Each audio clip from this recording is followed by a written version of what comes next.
کہ ان کے سامنے بھابی کو چاہیے کہ وہ کوئی بڑا اور موٹا دوپٹہ اس طرح اوڑھے کہ اس میں پیشانی سے اوپر کے اور سر کے سارے بال چھپ جائیں، اور دوپٹہ اس طرح باندھے جس طرح نماز میں باندھا جاتا ہے، اور اس میں دونوں بازو بھی چھپ جائیں، اور وہ اپنی پنڈلی بھی شلوار وغیرہ سے چھپائے۔ پنڈلی کا ذکر اس لیے کیا کہ آج کل انہیں کھلا رکھنے کا رواج چل رہا ہے، جو سراسر ناجائز ہے۔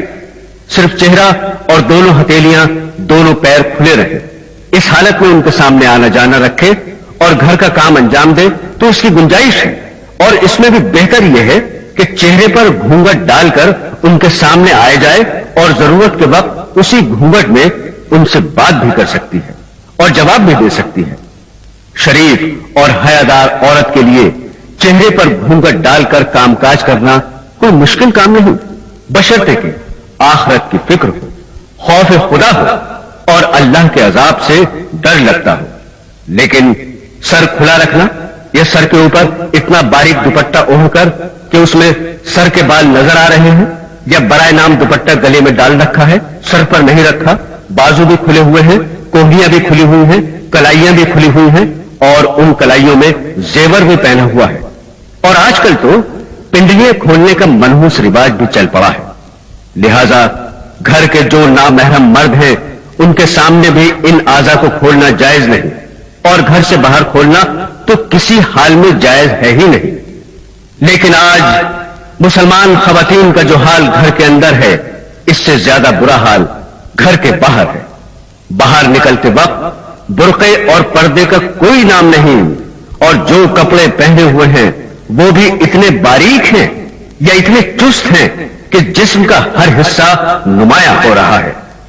لہذا خواتین یہ بات سن لیں، نامحرم مردوں کے سامنے ننگے سر آنے کا عذاب سرکار دو عالم صلی اللہ علیہ وسلم یہ بیان فرما رہے ہیں کہ میں نے اپنی آنکھوں سے ان کو جہنم کے اندر سر کے بل لٹکے ہوئے دیکھا ہے، اور ان کا دماغ ہانڈی کی طرح پک رہا تھا۔ اللہ کی پناہ۔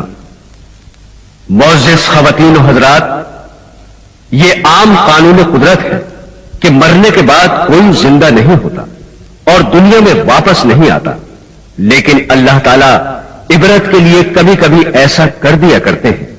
ہر دور میں کوئی نہ کوئی ایسا واقعہ پیش آتا رہا ہے، یہاں تک کہ کوئی زندہ ہو گیا اور اس نے مرنے کے بعد کا حال سنایا اور پھر مر گیا۔ اسی قسم کا عذاب قبر سے متعلق ایک واقعہ گلگت میں پیش آیا۔ ایک شخص قبرستان کے پاس سے گزر رہا تھا، اس نے کسی قبر سے یہ آواز سنی کہ مجھے نکالو، میں زندہ ہوں۔ جب ایک دو مرتبہ اس نے آواز سنی تو اس نے یہ سمجھا کہ یہ میرا وہم اور خیال ہے، کوئی آواز نہیں آ رہی ہے۔ لیکن جب مسلسل اس نے یہ آواز سنی تو اس کو یقین ہونے لگا۔ چنانچہ قریب میں ایک بستی تھی، وہ شخص اس میں آیا اور لوگوں کو اس آواز کے بارے میں بتا کر کہا کہ تم بھی چلو اور اس آواز کو سنو۔ چنانچہ کچھ لوگ اس کے ساتھ آئے، انہوں نے بھی یہی آواز سنی اور سب نے یقین کر لیا کہ واقعی یہ آواز قبر سے آ رہی ہے۔ اب یقین ہونے کے بعد ان لوگوں کو مسئلہ پوچھنے کی فکر ہوئی کہ پہلے علماء سے یہ مسئلہ معلوم کرو کہ قبر کھولنا جائز ہے یا نہیں۔ چنانچہ وہ لوگ محلے کی مسجد کے امام صاحب کے پاس گئے اور ان سے کہا کہ اس طرح قبر سے آواز آ رہی ہے اور میت یہ